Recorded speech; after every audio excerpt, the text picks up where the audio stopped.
മസാല ഉണ്ടാക്കാൻ വേണ്ടി ആദ്യം നമുക്ക് കുറച്ച് തേങ്ങ ഒന്ന് വറുത്തെടുക്കണം. അതിനുവേണ്ടി ഞാനിവിടെ ഒരു പാത്രം വെച്ചിട്ടുണ്ട്.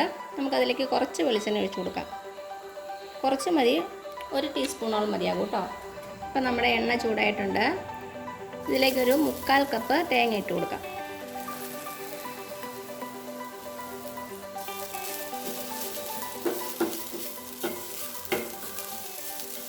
ഇനി നമുക്ക് ഈ തേങ്ങ നന്നായിട്ടൊന്ന് ബ്രൗൺ കളർ ആവുന്ന വരെ വറുത്തെടുക്കണം. ചെറിയ തീയിലിട്ട് വേണം നമ്മൾ തേങ്ങ വറുത്തെടുക്കാൻ. പെട്ടെന്ന് ധൃതി പിടിച്ച് ഹൈ ഫ്ലെയിമിൽ വെച്ച് ഒരിക്കലും നമ്മുടെ തേങ്ങ വറുക്കരുത്. ചെറു തീയിൽ കിടന്ന് പതുക്കെ ബ്രൗൺ ആകണം. അപ്പോൾ തന്നെ നല്ല റിയലായിട്ടുള്ള ടേസ്റ്റ് കിട്ടുള്ളൂ. നമുക്കിതിലേക്ക് കുറച്ച് കറിവേപ്പില കൂടെ ഇട്ട് കൊടുക്കാം. അപ്പം നല്ലൊരു ഫ്ലേവർ കിട്ടും.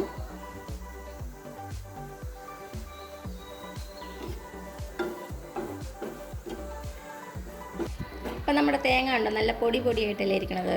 ഞാൻ എന്താ ചെയ്തതെന്ന് വെച്ചാൽ തേങ്ങ ചിരകിയെടുത്തതിന് ശേഷം മിക്സി ബൗളിലിട്ട് ഒന്ന് ജസ്റ്റ് വിപ്പ് ചെയ്തെടുത്തു. അപ്പോൾ നമ്മുടെ തേങ്ങ ഇങ്ങനെ പൊടി പൊടിയായിട്ട് വരും. ഇങ്ങനെ ചെയ്യുമ്പോൾ നമ്മുടെ തേങ്ങയെല്ലാം ഒരേപോലെ തന്നെ ഫ്രൈ ആയിട്ട് കിട്ടും. അല്ലെങ്കിൽ ചിലപ്പോൾ ചില തേങ്ങ കുറച്ച് വലുതായിട്ട് കിടക്കും, ചില തേങ്ങ നല്ല പൊടിയായിട്ട് കിടക്കും. അപ്പോൾ അത് ഒഴിവാക്കാൻ വേണ്ടിയിട്ടാണ് ഞാൻ മിക്സി ബൗളിലിട്ട് ഒന്ന് രണ്ട് പ്രാവശ്യം ഒന്ന് വിപ്പ് ചെയ്തെടുത്താൽ മതി. അപ്പം നിങ്ങൾ വറുത്തരയ്ക്കണ കറി എന്തെങ്കിലും ഉണ്ടെങ്കിൽ ഇങ്ങനെ ഒന്ന് ട്രൈ ചെയ്ത് നോക്കൂ. അപ്പം നമ്മുടെ തേങ്ങ ഒരു ലൈറ്റ് ഗോൾഡൻ കളർ ആയിട്ടുണ്ട്. കുറച്ച് നേരം അവിടെ ഒന്ന് വെയിറ്റ് ചെയ്യാം കേട്ടോ. അപ്പം എന്നാൽ നമ്മുടെ തേങ്ങ റെഡി ആയിട്ടുണ്ട്. ഇത്രയും മതിയാകും. ഇനി നമുക്ക് തീ ഓഫ് ചെയ്തിട്ട് ഇത് വേറൊരു പാത്രത്തിലേക്ക് എടുത്ത് മാറ്റാം. ഈ പാത്രത്തിൽ തന്നെ വച്ചിരിക്കല്, ചൂട് കാരണം പെട്ടെന്ന് അങ്ങ് കരിഞ്ഞു പോകും. അപ്പം ഞാൻ തീ ഓഫ് ചെയ്തു. ഇനി ഇത് നന്നായിട്ട് ചൂടാറിയ ശേഷം നല്ല മഷി പോലെ ഒന്ന് അരച്ചെടുക്കണം. അപ്പോൾ ഇതിൻ്റെ ചൂടാറട്ടെ കേട്ടോ, എന്നിട്ട് നമുക്ക് അരച്ചെടുക്കാം. ഇനി വേറൊരു പാത്രം വയ്ക്കുക. നമുക്കതിലേക്ക് കുറച്ചുകൂടി വെളിച്ചെണ്ണ ഒഴിച്ചു കൊടുക്കാം. എണ്ണ ഒന്ന് ചൂടായിട്ട് വരട്ടെ. അപ്പം നമ്മുടെ എണ്ണ ചൂടായിട്ടുണ്ട്. ഇതിലേക്ക് ഒരു 2 മീഡിയം സൈസ് സവാള ചെറുതായിട്ട് കട്ട് ചെയ്തിട്ട് കൊടുക്കാം.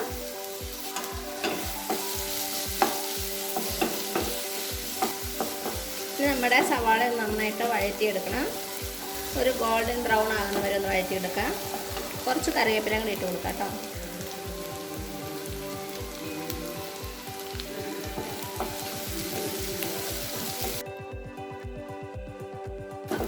ഇപ്പം എന്താ നമ്മുടെ സവാള ഒന്ന് നന്നായിട്ട് വാടി വന്നിട്ടുണ്ട്. ചെറുതായിട്ടൊരു ഗോൾഡൻ കളർ ആയിട്ടുണ്ട്.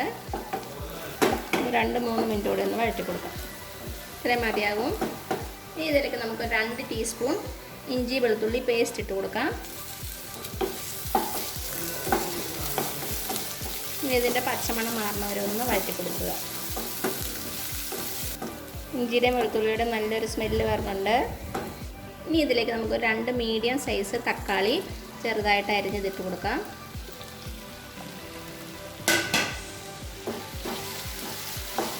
നന്നായിട്ടൊന്ന് വഴറ്റിയെടുക്കുക. നമ്മുടെ തക്കാളി നന്നായിട്ട് വെന്തൊന്ന് ഉടയണം. നമുക്ക് 2 മിനിറ്റ് ഒന്ന് അടച്ച് വെച്ച് കൊടുക്കാം. ചെറുതീയിൽ തന്നെ വെച്ചാൽ മതി. ഒരു 2 മിനിറ്റ് ആയിട്ടുണ്ട്. നമുക്ക് തുറന്ന് നോക്കാം. അപ്പോൾ നമ്മുടെ തക്കാളിയൊക്കെ നന്നായിട്ട് വെന്തുടഞ്ഞിട്ടുണ്ട്. ഇനി ഇതിലേക്ക് നമുക്ക് പൊടികളൊക്കെ ചേർത്ത് കൊടുക്കാം. ഇപ്പോൾ തീ നന്നായിട്ട് സിമ്മിൽ വെക്കണം കേട്ടോ, അല്ലെങ്കിൽ പൊടി ഇടണ പാടെ കരിഞ്ഞു പോകും.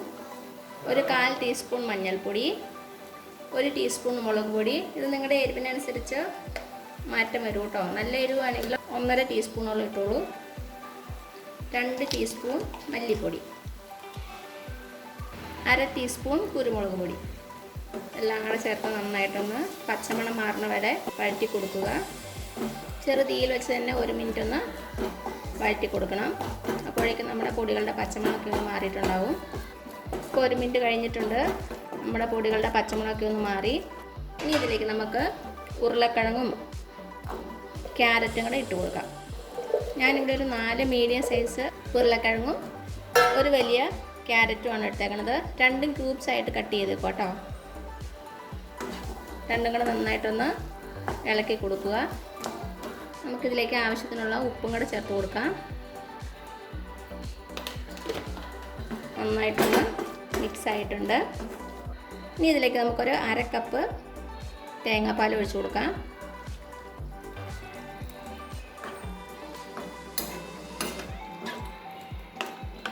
നന്നായിട്ടൊന്ന് മിക്സ് ചെയ്ത് കൊടുക്കുക. അതേപോലെ തന്നെ 1 കപ്പ് വെള്ളം നന്നായിട്ടൊന്ന് ഇളക്കി കൊടുത്തു. ഇനി നമുക്ക് അടച്ചു വെച്ച് കൊടുക്കാം. അടച്ചു വെച്ചു. ഇനി തീ ഒരു മീഡിയം ഫ്ലെയിമിൽ വെച്ച് നമ്മുടെ ഉരുളക്കിഴങ്ങും ക്യാരറ്റും നന്നായിട്ടൊന്ന് വേവിച്ചെടുക്കാം. അപ്പോൾ ഇത് വേവട്ടെ കേട്ടോ. ഇടയ്ക്ക് തുറന്നൊന്ന് ഇളക്കി കൊടുക്കണേ.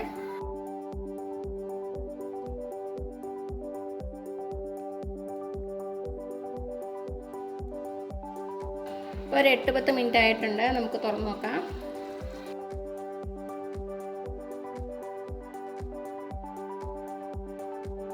നമ്മുടെ ഉരുളക്കിഴങ്ങൊക്കെ ഒരുവിധം വെന്തിട്ടുണ്ട്. ഇനി ഇതിലേക്ക് നമ്മൾ നമ്മുടെ തേങ്ങ അരച്ചത് ചേർത്ത് കൊടുക്കാം. മിക്സി ബൗളിലേക്ക് കുറച്ച് വെള്ളം ഒഴിച്ച് അതങ്ങോട്ട് ഒഴിച്ച് കൊടുത്തു. നന്നായിട്ടൊന്ന് ഇളക്കി കൊടുക്കുക. ഇനി അവസാനമായിട്ട് നമുക്കിതിലേക്ക് 1 ടീസ്പൂൺ ഗരം മസാല ഇട്ട് കൊടുക്കാം. അതേപോലെ തന്നെ 1 ടീസ്പൂൺ മീറ്റ് മസാല നന്നായിട്ടൊന്ന് ഇളക്കി കൊടുക്കുക. ഇനി തീ സിമ്മിൽ വെച്ച് നമുക്ക് ഈ ഗ്രേവി ഒന്ന് തിക്കാകണ വരെ വെയിറ്റ് ചെയ്യാം. ഹൈ ഫ്ലെയിമിൽ വെക്കരുത്, പെട്ടെന്ന് അങ്ങ് അടി പിടിക്കും. ഉപ്പൊക്കെ ഒന്ന് ചെക്ക് ചെയ്ത് നോക്കുക, കുറവാണെങ്കിൽ ഇട്ട് കൊടുക്കാം കേട്ടോ. അപ്പം നമ്മുടെ മസാല നന്നായിട്ട് തിക്കായിട്ട് വന്നിട്ടുണ്ട്. ചൂടാറി കഴിയുമ്പോൾ കുറച്ചുകൂടി നന്നായിട്ട് തിക്കാകും കേട്ടോ. നല്ലൊരു ബ്രൗൺ കളറാകും. എണ്ണയൊക്കെ തെളിഞ്ഞിട്ടുണ്ട്. അപ്പോൾ ഇത്രയും മതിയാകും കേട്ടോ. ഇനി നമുക്ക് തീ ഓഫ് ചെയ്യാം. അപ്പോൾ എല്ലാവരും ഒന്ന് ട്രൈ നോക്കുക. ചോറിന് മാത്രമല്ല ചപ്പാത്തിക്ക് നല്ലൊരു കോമ്പിനേഷനാണ്. അപ്പോൾ ഉണ്ടാക്കി നോക്കിയിട്ട് അഭിപ്രായങ്ങളൊന്നും അറിയിക്കാൻ മറക്കരുത്. അപ്പോൾ ഈ വീഡിയോ ഇഷ്ടമായാൽ ആ താഴെ കാണുന്ന ചുമന്ന സബ്സ്ക്രൈബ് ബട്ടണിൽ ഒന്ന് പ്രസ് ചെയ്ത് സപ്പോർട്ട് ചെയ്യണേ.